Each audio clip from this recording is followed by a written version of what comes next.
मित्रों जय हो। मित्रों हम लोग बात करेंगे नेगेटिव एनर्जी के बारे में, नकारात्मक ऊर्जा के बारे में। नकारात्मक ऊर्जा क्या होती है, नकारात्मक ऊर्जा का हमारे जीवन में क्या असर पड़ता है, नकारात्मक ऊर्जा किस तरह से हमारे जीवन को अस्त और व्यस्त करती है। तो सबसे पहले नकारात्मक ऊर्जा समझते हैं क्या है। किसी भी तरह की नेगेटिविटी, किसी भी तरह की आलोचना, किसी भी तरह से अमानवीय कर्म नकारात्मक ऊर्जा को पैदा करते हैं। नकारात्मक ऊर्जा जैसे कि धर्म का विरोध करना, धर्म के बारे में अपवाद फैलाना,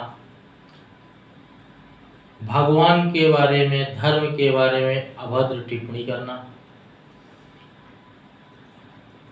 किसी भी कंपनी संगठन जहां आप काम कर रहे हैं, सरकारी संगठन हुआ, कंपनी हुआ, दफ्तर हुआ, जहां आप काम कर रहे हैं, तो वहां के बारे में नकारात्मक सोचना, कंपनी के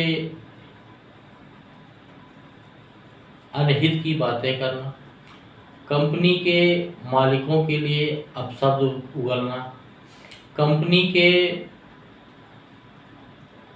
वर्तमान और भविष्य की आलोचना करना, सबसे बड़ा होता है अपशब्द। अपशब्द का जीवन में बहुत बड़ा असर होता है। आप कल्पना भी नहीं कर सकते कि अगर आप रास्ते में पड़े हुए पत्थर को रोज बोलेंगे पलट पलट पलट, दिन भर बोलेंगे पलट पलट पलट,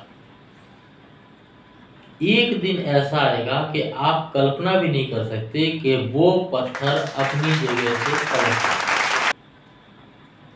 निर्जीव है, उसमें जान नहीं है, लेकिन वो पलट जाएगा। तो इसी तरह से आप जिस संगठन से जुड़े हैं, जिस संस्था के साथ आप काम कर रहे हैं, उसके बारे में नकारात्मक बातें ना करें, मालिकों की आलोचनाएं ना करें, मालिकों के बारे में अपशब्द ना बोलें, कंपनी के बारे में अपशब्दों का प्रयोग ना करें। क्योंकि किसी भी कंपनी के मैनेजमेंट, मालिक और संगठन में कार्यरत कर्मचारियों के बारे में आलोचना करना हमारा काम है। हम कौन होते हैं किसी भी मालिक के बारे में अपशब्द बोलने वाले? हमारा काम कंपनी और मालिक के बारे में अपशब्द बोलने का नहीं है।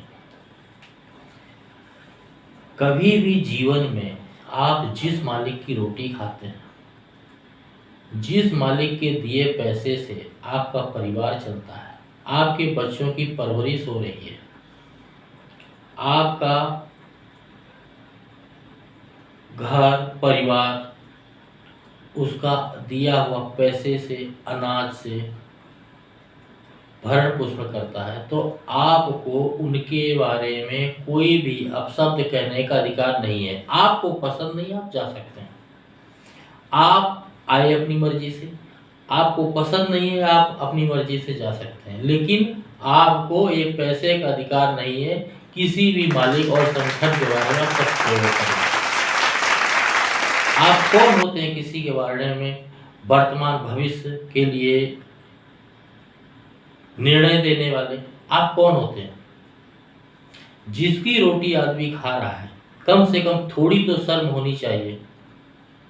किसी के बारे में, मालिक का आप रोटी खाते हो, उसके बारे में अपशब्द बोलते हैं। मैंने कई संगठनों में कई लोग देखे हैं, और अभी जब मैं जहाँ कार्यरत हूँ वहाँ भी मैंने लोगों को देखा है, मालिकों को गालियाँ देते हैं। बताइए, मतलब एक तो तुम उसके दिए हुए पैसे से अपना घर परिवार चला रहे हो, उसके दिए गए अनाज से तुम्हारा परिवार पल रहा है, उसके दिए गए तनख्वाह से तुम्हारे खर्चे चल रहे हैं, उसके दिए गए पद से तुम्हारी पदवी बनी हुई है, तुम्हारी इज्जत बनी हुई है, तुम उसको गाली देते हो। बिल्कुल गलत बात। संसार में जो गिने चुने पाप हैं, पहला धर्म की आलोचना करना, नंबर 1 पाप। धर्माचारों का, हमारे धर्म गुरुओं की आलोचना करना, 2 नंबर पाप। भगवान के बारे में अपशब्द का प्रयोग करना, उनकी आलोचना करना, उनका मजाक उड़ाना, 3 नंबर पाप। जिस तरह से ये 3 नंबर सर्वश्रेष्ठ पाप हैं, उसी तरह से चौथा पाप, जिस मालिक का दिया हुआ आप अनाज खा रहे हैं, जिस मालिक के दिए हुए पैसे से आपका परिवार चल रहा है, उसकी आलोचना करना